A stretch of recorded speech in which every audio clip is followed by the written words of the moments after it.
नाही विद्या नाही ती खेळाची गोडी नाही, ज्ञान नाही विद्या नाही ती खेळाची गोडी नाही, बुद्धी असून चालत नाही तयास मला म्हणावे काय? ओळखतात का? मैं सावित्री सावित्री ज्योतिराव फुले, सातारा जिल्ह्यातील खंडाळा तालुक्यातील खंडोजी नेवासे पाटलांची मी कन्या. अवघ्या 9व्या वर्षी माझे ज्योतिरावांशी लग्न झाले. तो काही साधा सुद्धा माणूस नव्हता, तो जगाला ऊर्जा देणारा क्रांती सूर्यच होता. त्या काळी बायांनी उमरावर आणण्याची पद्धत नव्हती.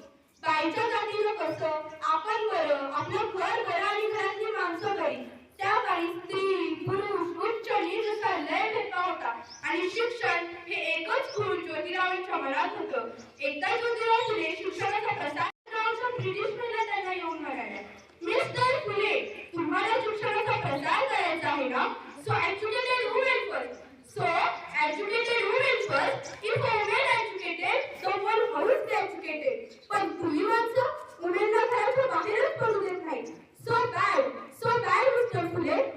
ज्योतिराव फुले माझ्याकडे काठी पेन्सिल घेऊन आले आणि म्हणाले, सावित्री, आजपासून मी तुला शिकवणार. झालं, सुरू झाला माझा अभ्यास. काना, मात्रा, वेलांटी, आकार, उकार, बेरकेबे, बेदुनी चार, बेत्रिक्षा, हाच तर मी लिहायला शिकले, वाचायला शिकले व काव्य सुद्धा रचले.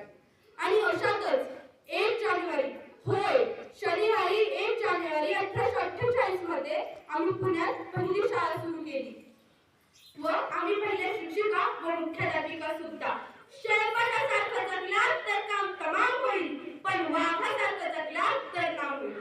पण धर्माचं मात्र, समाजाचं मात्र धर्म बुडाला म्हणून कुंडली कुसरी होते. अहो, एखाद्या सर्वसामान्य माणसाने शिक्षण घेतल्याने कोणता धर्म बुडतो? या धर्मासाठी माणूस आहे की माणसासाठी धर्म? शाळेत जाताना चिखल पेटला मी सहन केलं, थुंकलं तरी सहन केलं, पण आता माझ्या सहनशीलतेचा अंत झाला होता. आणि अशातच एक धतिका माझ्या समोर येतो आणि म्हणतो, ए टवळे, कुठे निघाली? पहिलं ते फळीबाईला शिकवणं बंद कर. तुला तुझी अप्रूप आहे की ते शिक्षण? कदाचित त्याला माहित नसावं, आम्ही सुद्धा ज्योतिराव फुले यांच्या पत्नी आहोत. अशी भेटली आणि संकट त्याच्या कानाखाली लावली आणि सुनावलं, आज आलाय, थोबाड फोडले. जर पुन्हा येशील ना तर तुझ्या रक्तानं ही धरती रंगवेल. स्त्री कोणत्याही जातीची किंवा धर्माची असो, तिला निर्दिष्टाला सर्वांना बळी पडत आलेली आहे. अहो, एखाद्या स्त्रीचा नवरा वारला म्हणून तिने कशी जायचं? त्यात तिचा काय दोष असतो? म्हणूनच आम्ही काम केलं. सावित्रीबाई ही सावित्री माई झाली. सावित्री माई झाली आणि बघता बघता आमच्या 18 शाळा झाल्या. केशव प्रथा, सती प्रथा या सर्वांवर आम्ही मात केली, कारण आनंद होता तो आयाबाईशी शिकण्याचा. आम्ही विधवा महिला काशीबाई याच्या मुलाला म्हणजे यशवंताला दत्तक घेतलं. त्यानं दुरून खावण्यानं आमचं अंगण कसं भरून जायचं.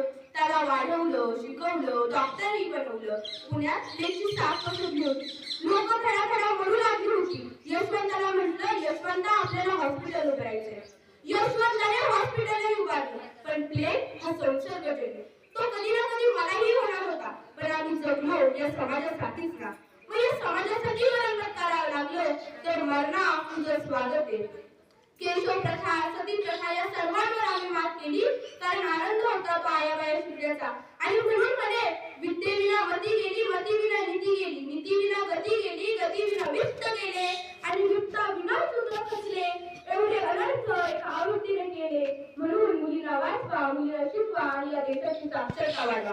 कारण एक मुलगा शिकला ना तर तो एकटाच शहाणा होतो. मुलगा शिकला ना तर तो एकटाच शहाणा होतो, पण एक मुलगी शिकली ना ती संपूर्ण घराण्याला शहाणं करते. म्हणून मुलीला वाचवा, मुलीला शिकवा आणि या देशाची साक्षरता वाढवा. धन्यवाद. जय हिंद, जय महाराष्ट्र.